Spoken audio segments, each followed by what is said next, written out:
여러분 안녕하십니까.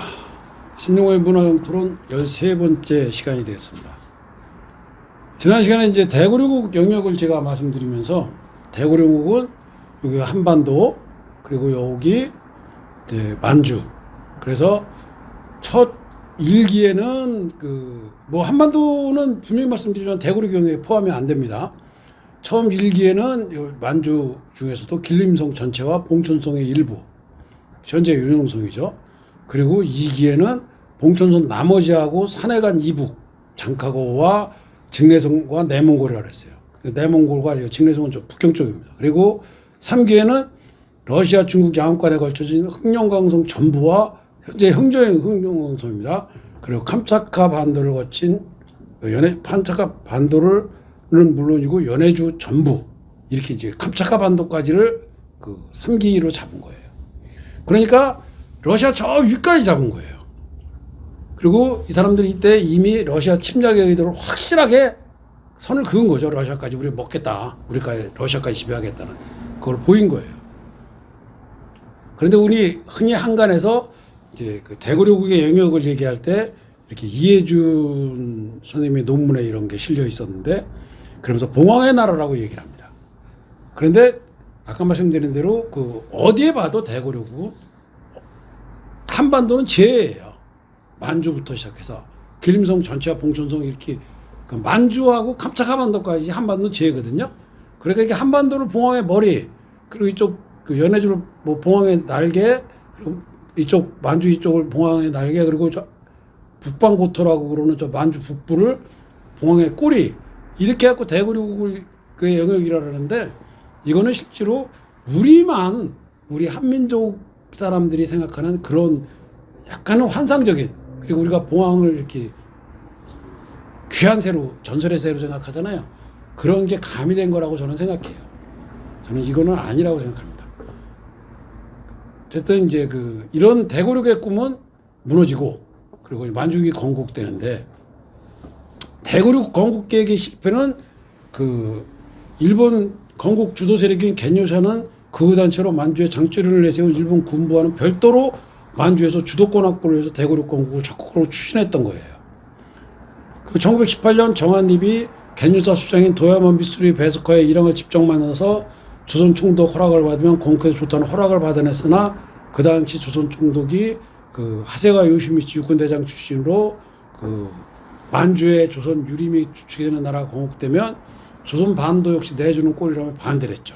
그리고 그것은 겐요샤와 군부의 만주 이권 차지를 위한 주도권 싸움 중 하나로 해석할 수 있는 거예요.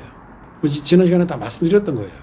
그러던 중 3.1 만세 대일항쟁이 일어나면서 겐요샤는 만주에서 우리 한민족 중심의 나라를 건국하면 한반도까지 독립시켜줘야 되는 결과가 올 거라는 걸 두려워해서 대구력 건국을 결국은 포기하게 된 겁니다. 그런 겐요샤가 주도한 대구력 건국 계획이 실패하자 만주에 독립국을 건설하는 건국 주재 세력이 겐요샤에서 일본 군부로 바뀝니다.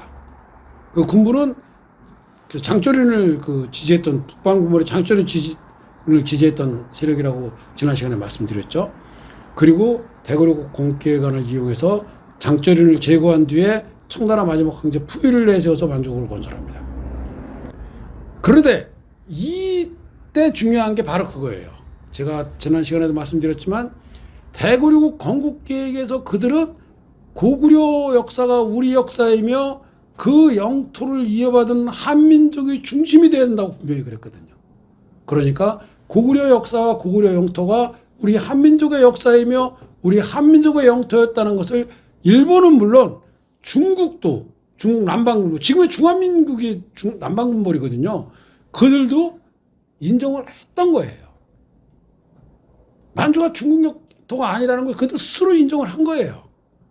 그리고 이제 만주국은 중국의 마지막 황제 푸이를 내세워서 건국하게 되는데, 그게 이제 일본이 아는 대구려국이 건국 계획이 실패하면서 일본이 갖는 생각이죠. 그게 훨씬 더 정통성도 있죠. 왜? 그냥 청나라 군벌 출신인 장쩌린을 내세우는 것보다는 마지막 황제 푸이가 정통성 확보도 되잖아요. 그러기 위해서 일본은 만주국을 이제 건국하기 위해서 푸이를 앞세울 생각을 하면서 만주에 대대적인 투자를 합니다. 1920년대 만주에 투자된 애국자본 중에서 70%는 일본 자산이에요. 그리고 장조리는 이제 청일전쟁에서 이제 패망해자 그 고향인 봉천성에서 그 자위대를 조직했던 사람이거든요. 그리고 그가 이제 그 북방군부를 이끌어 나가니까 그를 군부는 지원하고, 그리고 그 군부를 지원하면서 이 사람만 키워놓으면 만주는 우리 손에 넣을 수 있겠다라고 생각을 했던 거죠. 그런데 장조린이 뭐 친미 노선도 표방하고 또 심지어는 또 자기가 중국을 또 다시 지배하겠다 그래서 뭐 1920년에 북경까지 소나기에 넣고 거기서 대원수에 취임하고 그래요. 그러니까 일본 의도하고는 뭔가 이게 안 맞는 거예요. 그러니까 일본에서 저거를 어떻게 하는 중에 마침 1927년에 그 북쪽으로 진격해 오던 장제스의 국군에 눌려서 약해지기 시작하죠. 그러니까 일본이 장조린한테 빨리 베이징 국민당에 넘겨주고 너는 철수해 그럽니다. 그러니까 뭐 장조린도 자기가 장개석 군대한테 밀리게 되니까 일본 말을 안 들을 수 없죠. 물론 자기가 친민노선 뭐 표방하고 이랬지만 어차피 일본 덕을 많이 봐왔으니까 일본이 또 그리고 빨리 철수하라 그러니까. 그래서 1928년 6월 4일 베이징에서 이제 천진으로 철수를 하는데 그 철수하는 열차를 폭파시켜서 장조린을 죽입니다. 왜? 친민노선 표방하고 막 이러면서 말도 잘 안 듣고 그러니까 너 죽고 장조린 대신에 청나라 마지막 항제였던 푸이를 내세우면 국제적으로 더 정통성이 있으니까 우리 푸이를 내세워서 나라를 세울 거야 라고 하면서 푸이를 죽이는 거죠. 그리고 푸이를 내세워서 만주국을 세우는 또 하나의 이유도 있어요. 뭐냐? 푸이가 그 청나라 마지막 황제인데 푸이 때 바로 그 간도협약이 맺어지는 거거든요. 그래서 국경이 청나라하고 그 대한제국 국경이 두만강하고 압록강으로 그때 정해지는 거란 말이에요. 그러니까 푸이를 내세우면 그만큼 청나라 후손들하고 우리 한민족하고 양분하기 좋잖아요. 분열 초래하기 쉽잖아요. 그러면 대구려국 실패한 거 너희들 분열해서 너희들끼리 싸우고 있을 때 우리는 너네 위에서 만주를 지배하면 돼. 푸이를 내세워서 나라를 세워서 라고 설계를 한 게 바로 일본의 만주국 설계예요. 그리고 일본은 만주국을 건국합니다. 그 만주국 건국에는 이제 장조린이 암살당한 거를 그 장조린 아들이 알아요. 일본 애들이 죽인 걸. 그래서 장조린 아들인 장세량은 이제 그 아버지 지위를 계승했지만 그 반감을 사서 일본을 협조하는 게 아니라 국민당으로 합류를 해버려요. 그러니까 한쪽 국민당으로 합류를 해버리는 거죠. 청나라에서. 그러니까 1931년에 이제 그 일본이 만주 철도를 그냥 폭파하고 그게 장세랑 지휘하에 중국군 소행이라면서 소위 말하는 관동군이 만주 침략을 개시하는 겁니다. 이게 관동군의 만주 침략 개시예요. 그래서 1931년 10월 윤영성 서부에 있는 도시 금주, 진저우라고 그러죠. 진저우를 폭격하는 것을 시작해서 1932년 1월에는 장세량의 거점인 근주를 점령하고 2월에는 하열비를 점령해서 만주의 대부분 지역을 장악합니다. 그리고 1931년 11월부터 미리 준비했던 대로 천진의 망명 중이던 청나라 마지막 황제 아이신교로 푸이를 탈출시켜서 만주 황제로 추대합니다. 다 예정되어 있던 거잖아요. 그렇죠? 장조린 지휘고 한다는 거. 그리고 1932년 3월 1일에 만주국 행정위원회가 건국을 선포하고 새로운 국가인 만주국으로 출범하는 거예요. 일본은 청나라를 건국한 전적이 그들 스스로 만주국이라 칭하며 청나라를 세운 곳에서 착안해서 청나라가 중화민국에 의해 멸망하자 그들의 발상지인 만주에 그들 민족의 이름을 국호로 한 만주국을 건국하는 아주 교묘한 수법을 쓴 거죠. 근데 그 만주국 건국표가 오족 협파의 왕도 낙토예요. 즉 한민족, 만주족, 몽골족, 한족, 일본의 야마토족을 이 평화로운 나라를 만들겠다는 건데 이게 바로 대고려국의 구상이잖아요. 그렇죠? 그러니까 만주국은 결국 대고려국의 실패를 그 일본 군부가 대고려국 건국 계획을 이용해서 만주에 세운 또 다른 나라라고 볼 수 있는 거죠. 근데 만주국이 물론 일본이 건국하는 데는 전적으로 그 극적인 역할을 했지만 만주국을 그냥 이렇게 뭐 일본 어영국가 이렇게 하면 안 되는 거예요. 왜냐하면 만주국은 독일, 스페인 뭐 이런 18국 이상의 나라가 승인한 엄연한 주권 국가예요. 뭐 일설에는 로마 교황청도 승인을 했다 그러는데 또 일설에서는 아니다. 승인 안 했다 그러는데 로마 교황청을 제외하더라도 자주간 18개국 이상이 승인한 나라거든요. 그러니까 이건 주권 국가죠. 엄연한 주권 국가죠. 근데 이제 그 만주국 영역의 특징을 보시면 만주국 영역이 바로 엄청나게 철저한 역사적 고증을 통해서 우리 한민족의 영토 영역에 세워졌다는 겁니다. 즉 고조선 영역에 세워졌다고 해도 과언이 아니에요. 무슨 소리냐면 제가 이렇게 첫 시간부터 보여줬던 고조선 유물분포도가 있잖아요. 그렇죠? 그거에 따라서 그린 고조선 영역이 이거거든요. 이 고조선 영역에서 이 연해주를 연해주는 이제 당연히 뭐 만주국 영토가 아니니까 만주는 만주지만 그때는 소련으로 넘어가 있었으니까 왜 연해주가 넘어가 있었어요? 이 연해주가 그 북경조약에 의해서 그 러시아가 그 삼국 간섭에 관여를 하잖아요. 그래서 이제 요동반도를 영국이 가져간 거를 이제 도로 총괄에 반납하게 이렇게 삼국 간섭을 하는 바람에 러시아한테 고맙다는 걸로 넘겨준 거예요. 근데 이게 청나라가 넘겨주거든요. 왜? 우리 땅을 갖다가 청나라가 그냥 지네가 넘겨준 거예요. 우리 간도를 왜? 그때 우리가 맥을 못 출 때니까 일본 때문에. 어쨌든 간에 연해주를 그거는 그때 러시아가 그 1860년 북경주기에서 러시아가 그 관할하고 있었기 때문에 그 러시아를 뺀 만주, 이 고조선 영역에서 러시아를 뺀 전체를 그 만주국 영역으로 만드는 겁니다. 그러니까 대구려국의 3차 예정지에서 캄차카반도가 빠지고는 바로 만주국이 된 거예요. 그냥. 그런데 이 만주국에서 중요한 게 바로 731 부대라는 거예요. 만주국 영역이 이렇게 만주가 그 만주국이 되면서 거기에 뭐가 들어서냐면 731 부대가 들어서거든요. 여러분 731 부대 아시죠? 731 부대는 만주가 한족 중국에게 그 이렇게 할애된 직접적인 동기를 부여하는 부대예요.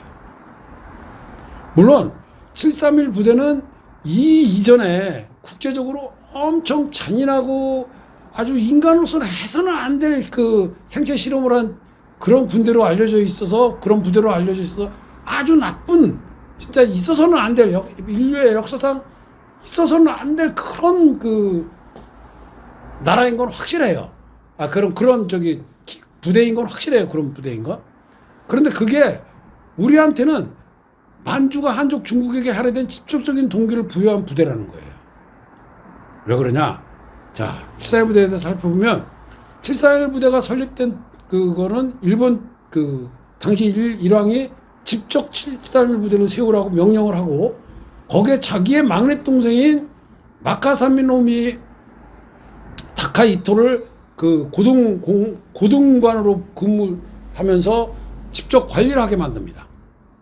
그리고 이제 하얼빈에 설립을 해서 그 자기 막내 동생을 보내는 거예요. 당시 일본은 뭐 왕을 천황이라고 불렀잖아요. 그 왕의 막내 동생이면 그 역시 신격화돼야 돼. 그런데 이 사람이 거기 올 정도면 741 부대를 얼마나 중요시 생각했는지를 알 수 있는 거죠. 근데 741 부대의 만행이 어느 정도냐면 여러분이 생각하는 거 이상이에요. 뭐냐면 그냥 사람을 그냥 사람 취급을 하는 게 아니에요. 남자랑 여자랑 성기를 바꿔 달면 성전환이 되냐를 연구한다고 그래서 그 짓을 하질 않나. 또 출혈을 연구한다고 이쪽 다리를 잘라갖고 저쪽 다리랑 잘라갖고 두 개를 바꿔서 붙여보질 않나. 이 저울에서는 사람이 어떻게 세포가 어떻게 죽어가는 과정을 관찰해야 되는지 확인한다면서 사람을 반만 올리지를 않나. 이건 있을 수가 없는 짓들을 하는 거예요. 그리고 그거에 대한 기록을 다 갖고 있었을 거 아니에요. 그거에 대한 기록을 다 모아두고 이 전쟁터에서는 또 어떻게 또 해야 동상에 걸리지 않나를 실험한다면서 동상에 걸리게 하고 그거를 또 이 동상에 걸린 거는 또 어떻게 녹여야 돼. 그 군인들은 당연히 전장에 가면 동상도 걸리고 그러니까 오로지 전쟁을 하기 위한 그런 실험들을 인체 실험을 하는 거예요. 그런데 그 741 부대에서 안타깝게도 가장 많이 희생된 민족은 우리 한민족이라는 겁니다. 왜? 중국인이 가장 많이 희생됐다라는데 그건 나중에 1945년에 만주국 영토를 중국이 강제로 흡수해서 중국 영토를 만들었으니까 그게 하얼빈 중국 영토가 되는 바람에 자기네 영토에서 희생된 중국인이 가장 많다라는 거지.